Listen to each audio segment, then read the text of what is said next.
Tout le monde, c'est Fanny à l'appareil, j'espère que vous allez bien. Aujourd'hui on se retrouve pour la review du chapitre 41 donc, de Dragon Ball Super, qui était donc franchement, encore une fois, pas terrible. Il y a quand même de l'amélioration comparé au dernier chapitre qui était vraiment très mauvais, mais encore une fois, non, il y a vraiment des trucs qui ne collent pas, des trucs qui ne marchent pas du tout, des trucs complètement incohérents. Et donc en réalité, donc, dans ce chapitre, Goku passe en prémisse Ultra Instinct et il va se battre contre Jiren avant de débloquer carrément le Ultra Instinct maîtrisé, de péter la gueule à Jiren très facilement et au final de perdre sa transformation parce qu'il a court d'énergie et d'être sauvé par Vegeta et de devoir faire un team up Vegeta Goku vs Jiren. Mais c'est là qu'il y a énormément de trucs qui ne marchent pas du tout dans ce chapitre. Alors déjà, l'Ultra Instinct, ma prémisse, il l'avait chopé de façon complètement what the fuck, en voyant Tortue Géniale esquiver Jiren et tout ça, c'était complètement débile. Ici, il le sort de nouveau de façon un petit peu what the fuck. Mais tout le pire, c'est que juste en fermant simplement ses yeux, en se concentrant 4 secondes et demie, il passe en ultra instinct maîtrisé. C'est-à-dire que c'est une transformation qu'il aurait déjà pu atteindre depuis bien longtemps. Parce que faire le vide dans son esprit, c'est un truc qu'il a appris il y a déjà 40 tomes de ça, en s'entraînant avec Mister Popo, et même déjà en s'entraînant avec Camille, en s'entraînant avec Karine, en s'entraînant avec tous les maîtres avec lesquels il a appris à faire ça. Et donc s'il suffisait de faire le vide dans son esprit pour passer en ultra instinct, il aurait dû être en mode ultra instinct depuis 20-30 ans, quand même quand il était gosse, il aurait déjà pu le faire. Donc c'est complètement incohérent déjà à ce niveau-là. Autre chose d'incohérent, c'est déjà la fight contre Jiren. Dans l'animé, je reprends encore une fois l'exemple de l'animé, le combat contre Jiren n'était pas à sens unique tout à fait. C'est-à-dire que Jiren avait beau s'en prendre des patates dans la gueule, il arrivait quand même à quelques fois à faire un peu des surprises, à blesser Goku, un peu prendre l'avantage par moment en augmentant sa puissance, etc. Ici, pas du tout. Jiren se fait littéralement rouler dessus de A à Z lorsque Goku est en ultra instinct maîtrisé, jusqu'à ce que Goku perd sa transformation. Mais Jiren, c'est tout simplement de la merde. C'est-à-dire que c'est le mec, il va booster sa puissance, foncer comme un gros taré sans faire attention à rien, pas penser à esquiver, pas penser à rien du tout, aucune stratégie quoi. Surtout que dans le chapitre, on te dit que Jiren est un mec qui connaît les combats, qui a fait des milliers de combats, qui est donc un expert en arts martiaux quoi, à la limite. Hein. Et ici, même dans l'anime, on te disait qu'il avait un maître et tout, donc il a été entraîné, il maîtrise les bases des arts martiaux. Et ici, non, il fonce comme un gros taré, il fonce dans l'art, il tape, et c'est tout. Et aucune stratégie, rien du tout. Dans l'animé, c'était pas le cas. Dans l'animé, il esquivait, il faisait des petites stratégies pour essayer de prendre l'avantage, etc. Ici, on ne voit pas du tout ça, c'est complètement débile. On te prend un. Ouais, c'est ce que avait dit Boo, j'ai regardé la vidéo de Boo Fighter Z. On te prend un Trunks qui booste ses muscles qui foncent dans l'art.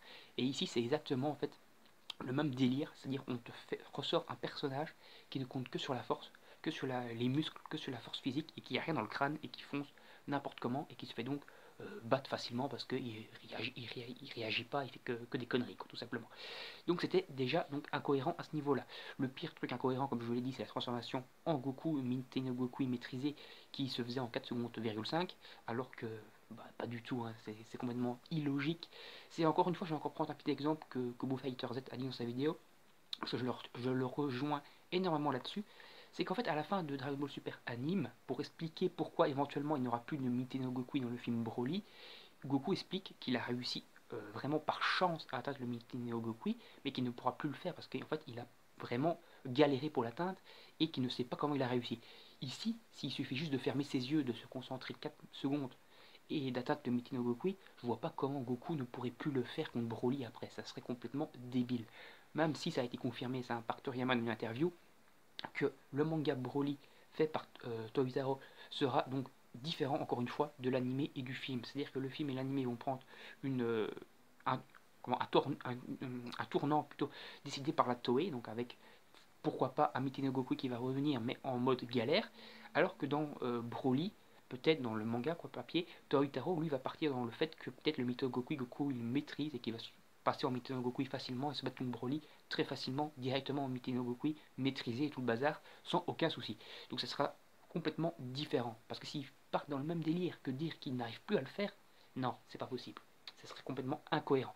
Donc au niveau encore du combat en lui-même, c'est un combat, ça pète bien, c'est plutôt intense au niveau des punchs, des coups de pied et tout, même si Jiren c'est un peu un sens unique qui s'en prend plein la gueule, ça reste tout à fait un peu mauvais, tout simplement. Pourquoi? Parce que tout simplement il n'y a aucune stratégie.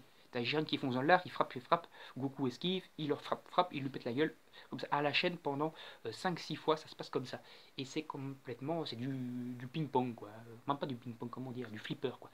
Jiren, c'est la balle, et Goku, c'est le truc pour lancer la balle, et Jiren, il rebondit comme une balle dans tous les sens. D'ailleurs, il y a même une scène comme ça, pour vraiment montrer le troll de Toyotaro, où t'as Jiren qui est propulsé, qui rebondit sur des rochers en mode flipper, avant de s'écraser par terre. C'est tout à fait ça. Après, encore un truc très incohérent, c'est tout simplement Goku lui lance un Kamehameha très très puissant qui lui fait traverser carrément l'arène, il s'accroche à la fin de l'arène avant de tomber, donc tout à fait de l'autre côté. Et tu vas me dire qu'il n'y a pas un Pecno, genre Freezer ou quoi, qui est Freezer, je rappelle, qui est malicieux, hein, donc qui aurait bien pu profiter de ça très très facilement, qui serait pas venu pour lui tirer un petit rayon, pouf, et le faire tomber, et c'était gagné. Non, Freezer, il reste planqué, on le voit plus.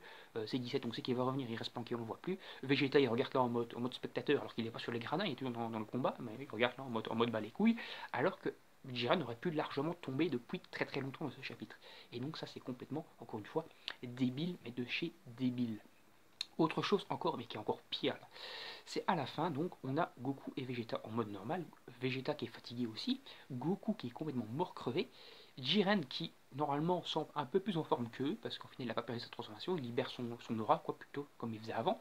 Et là, complètement incohérent, t'as Goku et Vegeta à deux, en mode normal, même pas transformé en Super Saiyan que dalle, qui arrivent à lui péter la gueule, sans le sortir encore, mais il arrive quand même à prendre l'avantage largement, à le faire valdinguer comme une petite merde, et vraiment à violer Jiren, quoi.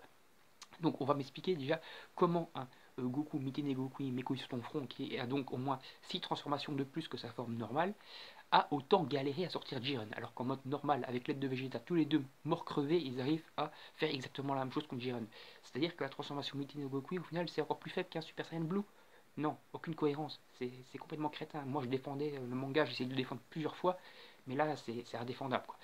Alors, autre chose, encore une fois, par rapport donc, à ça voudrait dire que Freezer, par exemple, s'il passe en Golden Freezer, donc on va dire allez, plusieurs millions de puissance, on s'en bat les couilles, c'est normalement alors plus fort que Goku et Vegeta normal, même combinés ensemble. Ici, imaginons que Jiren sorte Goku et Vegeta. On aura Freezer qui va se ramener. Peut-être, et si Freezer doit se sacrifier, on va dire, entre guillemets, comme dans l'anime, pour sortir Jiren avec lui, ça voudrait dire donc que Vegeta et Goku, à eux deux, sont aussi puissants que Golden Freezer en étant en mode normal. Golden Freezer qui est censé être du niveau d'un Super Saiyan Blue. Donc ça voudrait dire que Goku et Vegeta, mode normal, équivalent à Super Saiyan Blue. Je, je comprends pas, c'est complètement débile. C'est le même délire en fait que Tortue Géniale qui résiste à un Jiren en esquivant ses coups. C'est complètement crétin quoi. Ça voudrait dire que les transformations Super Saiyan, etc., à la base, on était parti dans des délires, hein, plusieurs personnes que ça multipliait par 10, par 20, par 30, par 40, etc. Jusqu'à pourquoi pas les puissants jusqu'à x 1000 lorsqu'ils ont en Mikino Goku qui compare à sa forme de base. Mais ici, lorsque tu regardes ça, tu as l'impression que ça fait à peine peut-être 10% en plus, 10% en plus, et qu'à la fin, peut-être en Mikino Goku, il a à peine allez, 1,5 fois, même pas 1,5 fois plus fort qu'en mode normal. Ça serait. C'est incompréhensible. C'est incompréhensible. Les puissances sont complètement mal gérées par Toyotaro. Même dans l'anime, où tu avais du délire un peu parfois aussi sur les puissances, même Tortue Géniale était un peu trop cheaté hein, dans l'anime et tout ça, Krillin et tout ça trop cheaté, mais c'était déjà plus logique que ce qu'on nous pond maintenant. C'est complètement incohérent. Donc voilà, donc un chapitre encore assez moyen,